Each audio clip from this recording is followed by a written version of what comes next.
La Chine a utilisé les instituts Confucius pour diffuser sa propagande dans le monde entier. Les États-Unis se sont enfin réveillés face à cette menace et ont forcé de nombreux instituts Confucius à fermer leurs portes. Mais ils n'ont pas disparu pour autant.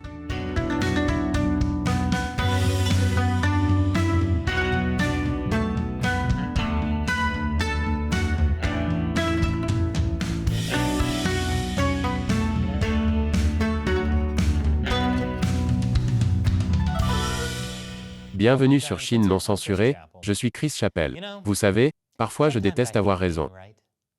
Comme la fois où j'ai dit qu'il pleuvait littéralement des cordes dehors. Quel triste et déconcertant gâchis. Ou quand j'ai dit que les instituts Confucius fermeraient, mais reviendraient ensuite sous un nouveau nom. Qu'est-ce qui les empêchera de changer les instituts Confucius, pour que nous n'ayons pas d'autre choix que de les remettre dans nos universités? Et maintenant que le parti a étendu son contrôle sur Hong Kong, je sais ce qu'ils vont faire. Au revoir les instituts Confucius, bonjour l'Institut Bruce Lee. Eh bien, les instituts Confucius reviennent sous un nouveau nom. Avec le même horrible produit. Un peu comme quand IHOP a essayé de se rebaptiser la Maison internationale des burgers. Tu ne trompes personne, IHOP. Les instituts Confucius sont des programmes financés par le gouvernement chinois, qui s'associent à une université étrangère pour promouvoir la langue et la culture chinoise, et bien sûr, la propagande communiste chinoise. Un rapport de la National Association of Scholars a révélé que sur les 118 instituts Confucius qui existaient aux États-Unis, 104 ont fermé ou sont sur le point de le faire. Mais sur ces 104, 64 écoles ont ouvert un nouveau programme de type Institut Confucius. Voici l'un des auteurs de ce rapport. Au moins 58 ont maintenu une relation très étroite avec une université chinoise, qui avait été leur partenaire. Et une poignée d'entre eux, au moins 5, étaient tellement réticents à l'idée de fermer leur institut Confucius, qu'ils ont recruté un nouvel hôte de sorte que l'institut Confucius n'a pas fermé, il a simplement changé de lieu. En fait, la raison la plus fréquemment invoquée par les collèges et les universités, lorsqu'ils ferment un institut Confucius, est qu'ils vont le remplacer par un autre partenariat chinois. Nous n'apprendrons donc jamais? Ce serait comme si un Jack in the Box était fermé par le département de la santé, et qu'un mois plus tard, un nouveau restaurant appelé Back in the Jocks était ouvert. Pas du tout suspect. Selon les auteurs du rapport, le public a appris. Ce sont les administrateurs de l'école qui ne le savent pas. Et ils auraient dû le savoir, car il y avait de gros signaux d'alarme dès le début. Vous savez, à part celui-là. Comme les instituts Confucius qui mettent des clauses de confidentialité dans leurs contrats. S'ils sont si bénins, pourquoi ne peuvent-ils pas être rendus publics? La réponse, bien sûr, est qu'ils ne sont pas bénins. En 2009, Li Changchun, alors responsable de la propagande pour le PCC, a qualifié les instituts Confucius de partie importante du dispositif de propagande de la Chine à l'étranger. C'est pourquoi beaucoup de gens considèrent les instituts Confucius comme un cheval de Troie.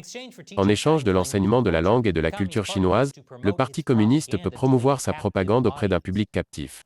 Cela aurait dû être évident lorsque les premières expressions enseignées en chinois étaient « Bonjour, quel est votre nom ?» et « À bas les impérialistes occidentaux ». Le principe des instituts Confucius était que les collèges et les universités leur fournissaient les locaux. Le gouvernement chinois payait les enseignants et le matériel. Et ai-je mentionné les voyages gratuits en Chine? Vous voyez des administrateurs aller en Chine, recevoir des cadeaux, nouer des relations, vous savez, signer des accords.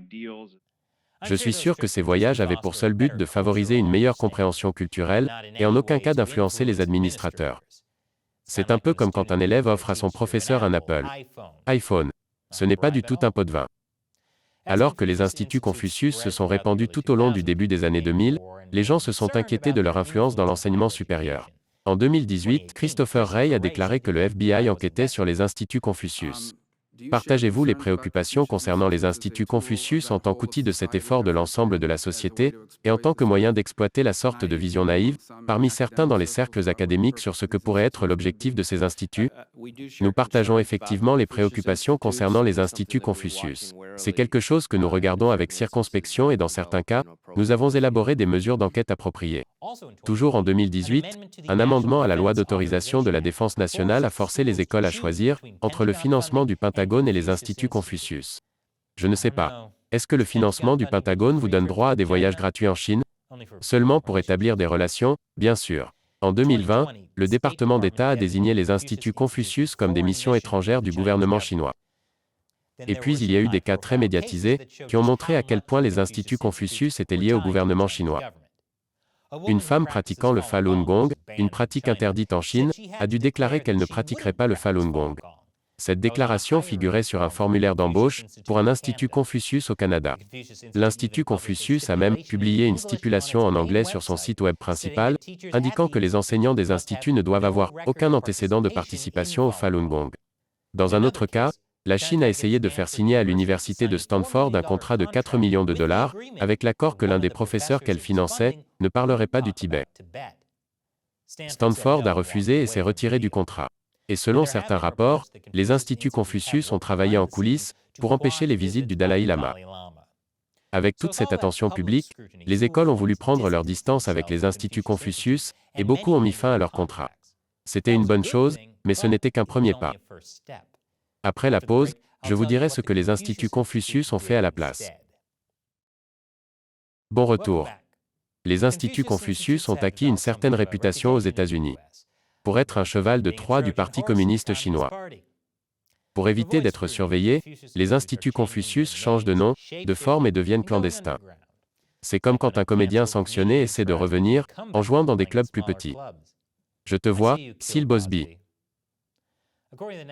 Selon la National Association of Scholars, les institutions dont les instituts Confucius ont été fermées ont conclu de nouveaux accords de jumelage avec des universités chinoises, ont créé de nouveaux centres calqués sur les anciens instituts Confucius, et ont même continué à recevoir des fonds des mêmes agences gouvernementales chinoises qui finançaient les instituts Confucius.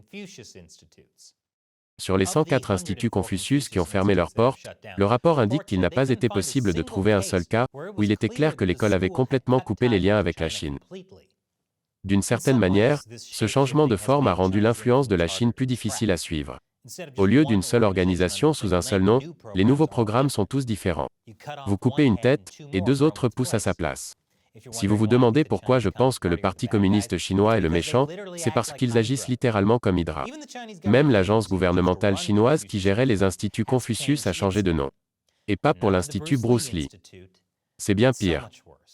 Ils utilisent un tas de noms et d'acronymes ennuyeux, si bien que les suivre tous est tout simplement épuisant. Le Conseil international de la langue chinoise s'occupait des instituts Confucius. Il s'appelle maintenant le Centre d'échange et de coopération linguistique ou CELC. Quel changement de nom ennuyeux et inutile. Ce serait comme si un Jim Johnson changeait son nom en John Jimson. Ils ne me trouveront jamais maintenant. Le CELC gère maintenant les programmes qui ont remplacé les instituts Confucius. CELC a créé un organisme à but non lucratif appelé Chinese International Education Foundation ou CIEF, qui gère maintenant les instituts Confucius. Même l'Asia Society, un organisme sans but lucratif basé aux États-Unis, qui a fait la promotion des salles de classe Confucius, a changé le nom de son programme. Il s'appelait auparavant le Confucius Classrooms Network, avant de devenir le Chinese Language Partner Network. En parlant des classes Confucius, c'est une autre façon pour les instituts Confucius de survivre. Les classes Confucius travaillent avec des élèves de l'élémentaire au secondaire, et il y en a environ 500 qui fonctionnent encore aux États-Unis.